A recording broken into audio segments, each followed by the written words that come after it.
Assalamualaikum warahmatullahi wabarakatuh. Halo teman-teman semua. Semoga semuanya ada dalam keadaan sehat-sehat selalu. Pada pertemuan kali ini kita akan membahas suatu penyakit yang mengganggu sistem pernafasan kita, yaitu asma, atau pada istilah kedokteran biasa disebut asma bronkial. Baik, kita mulai dengan penjelasan yang pertama. Kita mulai dengan asma. Apa itu asma? Asma itu adalah suatu keadaan saluran nafas yang mengalami penyempitan karena hiperaktivitas terhadap rangsangan tertentu yang menyebabkan peradangan dan bersifat sementara. Jadi yang dimaksud dengan hiperaktivitas itu hipersensitif. Jadi saluran nafasnya itu sensitif terhadap suatu rangsangan dari luar yang sifatnya dihirup atau kontak dengan badan si penderita tersebut. Nah, apa saja yang menyebabkan asma? Yang seperti baru tadi slide sebelumnya disebutkan bahwa bahan-bahan yang kontak itu akan bisa menyebabkan hipersensitif terhadap saluran nafas. Nah, bahan-bahan apa saja? Bahan itu biasanya disebut alergen. Alergen itu bisa bersifat inhalan, ingestan, atau kontaktan, atau kontak skin contact ya. Nah, bisa juga disebabkan karena perubahan cuaca, kegiatan jasmani, kegiatan fisik misalnya yang bagi seseorang yang terlalu lelah, kegiatan yang terlalu lelah menguras fisik secara ekstrim ya. Berikutnya ekspresi emosional, misalnya orang yang sedih berlebihan atau marah berlebihan, itu juga bisa memicu terjadinya asma. Lingkungan kerja. Lingkungan kerja ini biasanya berhubungan dengan tempat kerja, produksi tempat kerja tersebut, misalnya banyak berdebu, atau misalnya ada butiran-butiran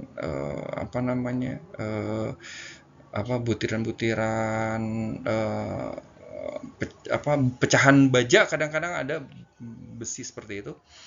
Nah, yang lain-lain seperti kehamilan atau sinusitis juga bisa menyebabkan asma. Nah, kita lanjutkan. Nah, dengan jenis asma berdasarkan etiologi. Nah, etiologi itu maksudnya adalah penyebab dasarnya ya. Penyebab dasarnya itu ada dua. Pemicu dasarnya bisa bersifat intrinsik atau ekstrinsik. Pemicu asma yang bersifat intrinsik biasanya bersifat spesifik. Contohnya seperti debu, serbuk bunga, obat-obatan, spora jamur, dan merupakan jenis penyakit asma yang paling banyak. Nah, penyebab asma yang sifatnya ekstrinsik itu biasanya maksudnya itu adalah penyebab yang dicetuskan dari luar, bisa berupa udara dingin, infeksi saluran nafas, misalnya orang tersebut sedang mengalami infeksi saluran nafasnya itu memicu terjadinya asma. Dan emosi itu adalah rangsangan, maksudnya rangsangan eksternal yang menyebabkan seseorang itu muncul secara emosionalnya. Nah, kita bahas sedikit patofisiologinya. Patofisiologi asma dimulai dari area kontaknya alergen terhadap si penderita, itu menyebabkan bronkus itu adalah saluran nafas di percabangan dari tenggorokan ke paru-paru. Alergen tersebut menyebabkan bronkus menjadi meradang. Peradangan tersebut menyebabkan saluran nafas di area bronkiolus itu menjadi menyempit. Bronkus menjadi menyempit. Nah, penyempitan itu menyebabkan volume udara yang masuk ke dalam paru-paru, volumenya menjadi lebih sedikit, sehingga menyebabkan si pasien harus berusaha lebih keras untuk memasukkan udara dengan menghirup menggunakan tenaga ekstra. Makanya kalau kita lihat pasien-pasien yang sedang terserang asma biasanya akan menghirup udara lebih aktif. Artinya menggunakan otot-otot dada, otot leher, bahkan dengan bantuan otot perutnya juga. Bagaimana gejalanya kalau orang yang terserang asma? Gejala klasiknya seperti yang biasa kita sering lihat, orang mengalami sesak nafas, biasanya muncul sampai dengan bisa kita dengar suara mengi. Cuman tergantung dari intensitas serangan asmanya. Bisa terdengar oleh orang di sebelahnya, atau mengi itu hanya bisa didengar oleh si penderita sendiri. Artinya kalau si mengi itu hanya bisa didengar oleh si penderita itu sendiri, artinya bahwa si asma tersebut tidak terlalu berat. Tapi kalau menginya bisa didengar oleh orang di sekitarnya, di sekelilingnya, itu tandanya bahwa asma menyerangnya lebih berat. Nah, asma tersebut bisa disertai batuk atau bisa juga tidak. Tapi umumnya asma itu disertai dengan batuk. Karena batuk itulah adalah salah satu respon untuk membantu pernafasan, membantu masuknya oksigen supaya bisa masuk dengan volume lebih banyak. Nah, gejala selanjutnya, pasien tampak bernafas cepat dan dalam, pasien mengalami gelisah, otot-otot bantu pernafasan bekerja dengan keras. Seperti yang saya jelaskan sebelumnya, otot-otot bantu pernafasan bisa diantaranya itu otot-otot dada, otot perut, atau bahkan leher pun bisa ikut membantu mengembangnya paru-paru supaya lebih aktif menghirup oksigen. Nah, apa yang harus kita lakukan apabila terjadi serangan asma? Apabila terjadi serangan, kita harus segera periksakan ke dokter atau ke rumah sakit. Nah, dokter di rumah sakit akan melakukan 3 tahapan penting. Yang pertama yaitu anamnesa, yang kedua pemeriksaan fisik, yang ketiga dilanjutkan dengan pemeriksaan penunjang apabila dibutuhkan. Nah, pada anamnesis sering dijumpai keluhan klasik yaitu batuk, sesak. Nah, karakteristik asma ini sesaknya muncul pada saat malam hari atau setelah melakukan kegiatan fisik. Jadi kalau misalnya orangnya kita tanya, sesaknya munculnya kapan? Oh, malam hari, Dok. Oh ya, itu memang karakteristik si asma. Jadi kita bisa ambil poin di situ bahwa si pasien memang punya riwayat asma. Yang ketiga, riwayat atopi atau riwayat alergi. Si pasien memiliki riwayat alergi. Itu riwayat alergi ini tidak terbatas pada hanya alergi kulit atau alergi makanan, alergi debu atau alergen dari manapun itu bisa menjadi salah satu poin penegakan diagnosis asma. Nah, yang keempat, barulah kita bisa anamnesa apakah yang menjadi pencetusnya. Biasanya kalau pasien sudah berulang kali mengalami sesak, si pasien mungkin akan ingat apa saja yang biasanya menyebabkan asmanya itu menjadi muncul. Misalnya, kalau pasiennya keluar pada malam hari naik motor, kemudian misalnya di luar cuacanya dingin atau gerimis, pulang tiba di rumah terus nafasnya sesak, itu terjadi berulang-ulang. Nah, itu bisa menjadi faktor pencetus. Kemudian pemeriksaan fisik Pada asma ringan, pemeriksaan fisiknya bisa saja terjadi tidak ditemukan apa-apa, artinya tidak ditemukan tanda-tanda khusus pada fisik si pasien.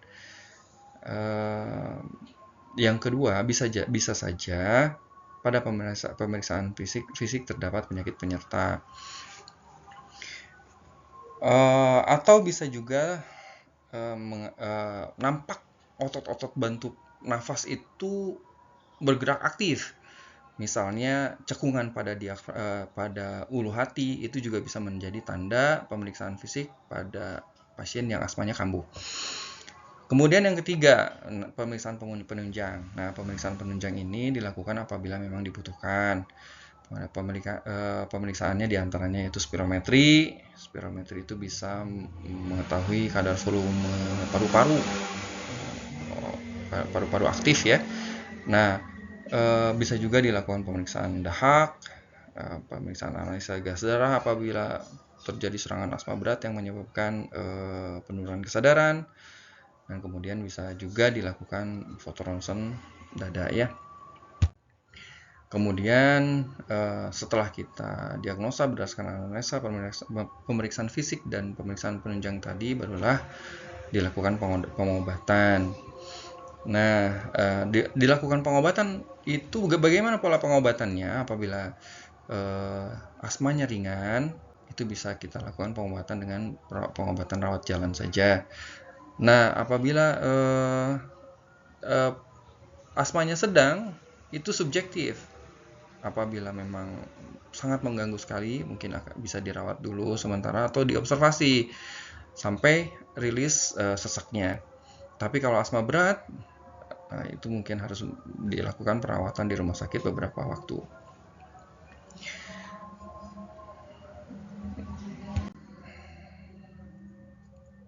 Nah, dokter pada saat pasien memeriksakan dirinya atas penyakit asmanya, itu akan mempertimbangkan pengobatan. Ya, pengobatannya bisa pengobatan jangka panjang, bisa juga pengobatan sesaat. Ya, pengobatan jangka panjang ini dipakai setiap hari dengan tujuan supaya gejala asma tetap terkendali. Ini biasanya pengobatan dilakukan untuk maintain pada asma berat.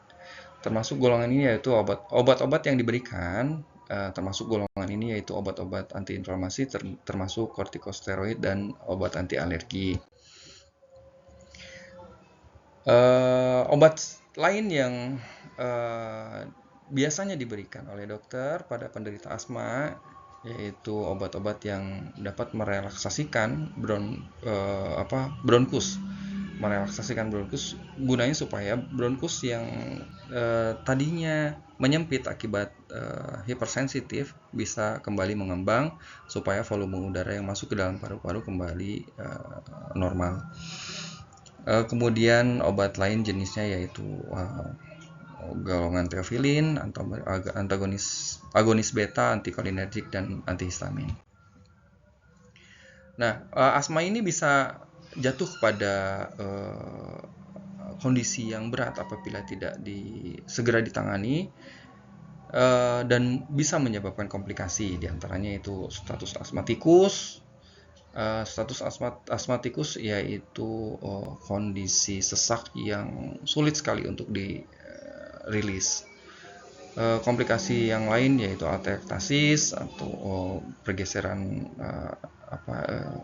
paru-paru, menurunnya kadar oksigen darah, pneumotoraks, atau bahkan bisa emfisema.